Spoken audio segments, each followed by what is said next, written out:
Assalamualaikum warahmatullahi wabarakatuh. Perkenalkan, nama saya Haris Nurfidar, MPM 1940102033, Lokal A1, Prodi Manajemen Sumber Daya Perairan, Fakultas Perikanan dan Ilmu Kelautan, Universitas Borneo Tarakan. Dalam video kali ini, saya akan menjelaskan satu teknik dan pengolahan literatur sedimen. Sedimen ini sendiri adalah suatu akun dari layanan penelusuran dan pengolahan referensi yang meliputi ResearchGate, perpustakaan dikti, dan Mendeley. Di sini saya juga menambahkan beberapa penjelasan tentang layanan penelusuran literatur, yaitu Google Scholar dan Perpustakaan Nasional. Baik, langsung saja kita ke tutorialnya. Yang pertama, tentang Google Scholar dan ResearchGate.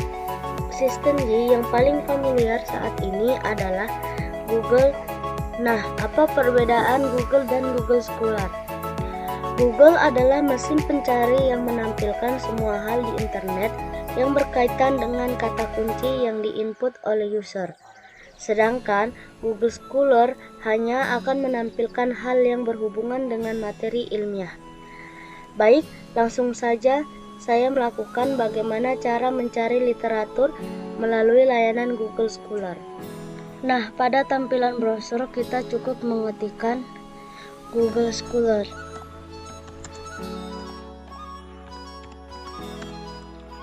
Lalu enter. Nah, di sini ada Google Scholar versi bahasa Inggris dan Google Cendekia versi bahasa Indonesia.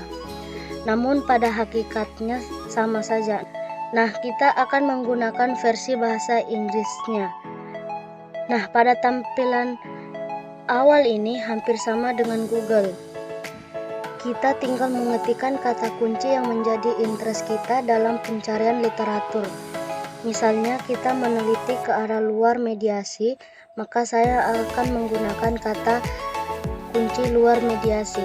Baik, di sini saya akan mencari literatur yang berbahasa Inggris dengan kata kunci bioremediation.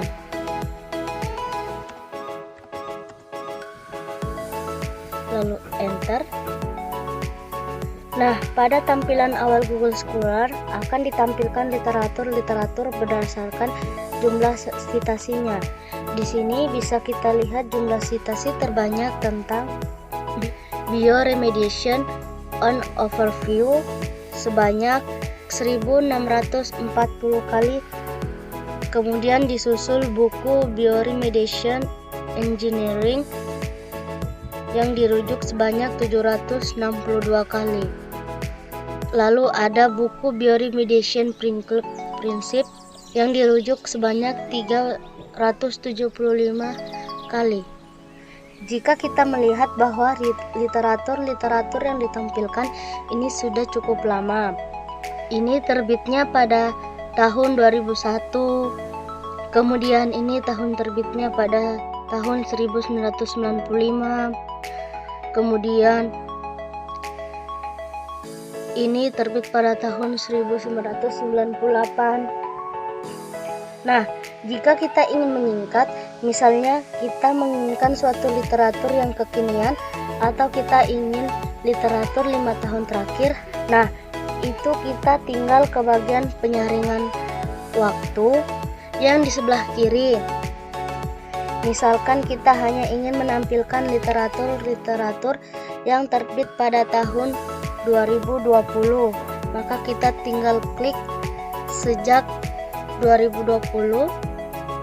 Nah, jika kita ingin menyingkat, misalnya kita menginginkan suatu literatur yang kekinian atau kita ingin literatur 5 tahun terakhir, nah itu kita tinggal ke bagian penyaringan waktu yang di sebelah kiri ini. Misalnya kita hanya ingin menampilkan literatur yang terbit pada tahun 2020, maka kita tinggal klik sejak 2020. Nah, kita bisa lihat tahun terbitnya dan citasinya. Misalkan bioremediation tentang mikroalga terbit pada tahun 2020, dirujuk sebanyak 63 kali. Namun jika kita menginginkan suatu literatur pada range tahun tertentu, misalkan pada 5 tahun terakhir, nah berarti dari 2015 sampai 2020 kita tinggal mengatur di bagian rentang khusus. Klik rentang khusus, kemudian akan ada untuk tahunnya. Misalkan di kolom pertama kita isikan tahun mulai pencarian kita yaitu 2015, kemudian kita isi tahun akhir pencarian yaitu 2020, kemudian klik telusuri. Nah, ini akan ditampilkan literaturnya yang tahun terbitnya yaitu berkisar 2015 sampai 2020. Nah, karena range tahunnya cukup besar dari 2015 sampai 2020, maka jurnal-jurnal yang ditampilkan juga atau literatur-literatur yang akan ditampilkan juga banyak. Nah, di sini kita coba mengambil salah satu jurnal, misalkan kita coba klik.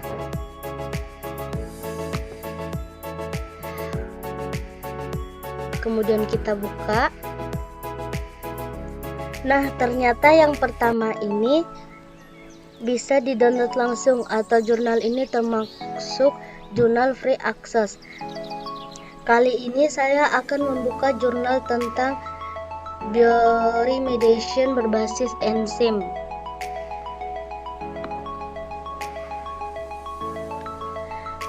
Nah, kita lihat bahwa jurnal ini tidak gratis. Nah, coba kita mencari layanan lain untuk mendapatkan literatur ini. Nah, salah satu layanan yang dapat digunakan adalah ResearchGate. ResearchGate sendiri adalah suatu situs web jaring sosial yang dikhususkan untuk para saintis dan ilmuwan. ResearchGate ini di dalamnya ada beberapa layanan. Yang pertama, share paper, di mana setiap anggota atau yang memiliki akun ResearchGate dapat memposting atau mengupload paper-paper yang telah mereka terbitkan sebelumnya. Nah, ResearchGate sendiri adalah salah satu situs web jaring sosial yang dikhususkan untuk para saintis dan ilmuwan. ResearchGate ini di dalamnya ada beberapa layanan.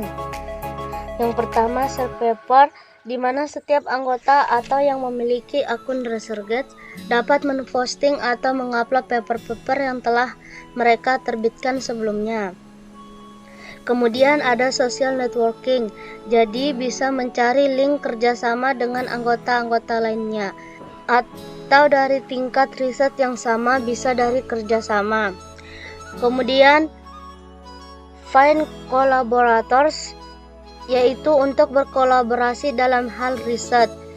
Lalu ada ask and answer question, juga bisa digunakan untuk berdiskusi tentang suatu penelitian atau suatu pertanyaan-pertanyaan ilmiah yang mungkin belum bisa kita dapatkan jawabannya. Kemudian ada find scholarship, yaitu mencari beasiswa, dan di sini juga ada find job, yaitu kita bisa mencari pekerjaan. Nah, pekerjaan yang didapatkan ResearchGate adalah pekerjaan-pekerjaan yang biasanya profesional, misalkan bekerja sebagai dosen atau bekerja di dalam lab.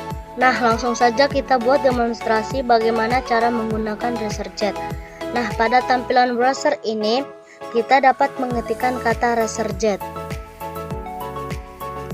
lalu enter, kemudian kita klik ini. Nah, tampilan awal ResearchGate ini ada login dan join for free. Login ini jika kita sudah terdaftar sebagai anggota. Sementara jika belum terdaftar, maka kita harus mendaftar dulu, join for free. Di sini juga kita bisa masuk melalui LinkedIn atau Facebook. Nah, kita coba saja melalui join for free. Di sini ada beberapa jenis keanggotaan yang diminta. Yang pertama, apakah kita seorang akademisi atau siswa? kemudian suatu pekerja dari para praksi pemerintah atau NGO, kemudian tenaga medis, dan bukan golongan peneliti atau kelompok biasa yang tertarik pada hal-hal ilmiah. Nah, yang diperlukan dalam membuat akun ResearchGate yaitu email institusi. Jadi misalkan akademisi atau siswa, jika memiliki institusi itu akan lebih mudah dalam masuk ke anggotaan ResearchGate. Sementara jika tidak memiliki email institusi itu, kita bisa masuk melalui Not a Researcher. Nah, di sini saya akan mencoba memberikan demonstrasi bagaimana mendaftar ResearchGate dengan akun email institusi. Kita klik saja academic or student. Nah, di sini kita tinggal memasukkan institusi dan program studi kita, misalkan Universitas Borneo Tarakan.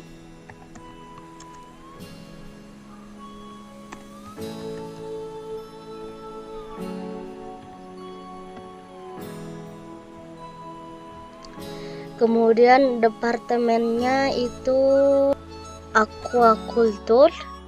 Klik continue. Nah, di sini kita tinggal isikan nama pertama, misalkan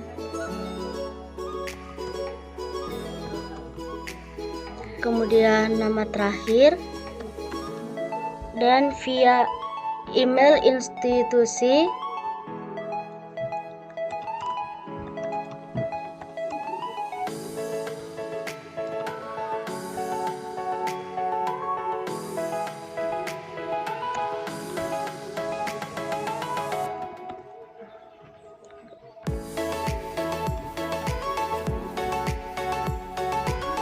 Klik I agree,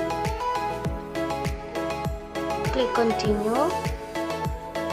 Nah, setelah seperti ini ternyata saya tidak bisa masuk dengan akun yang saya buat. Oke, untuk tutorial tentang penulisan literatur sampai sini saja. Assalamualaikum warahmatullahi wabarakatuh.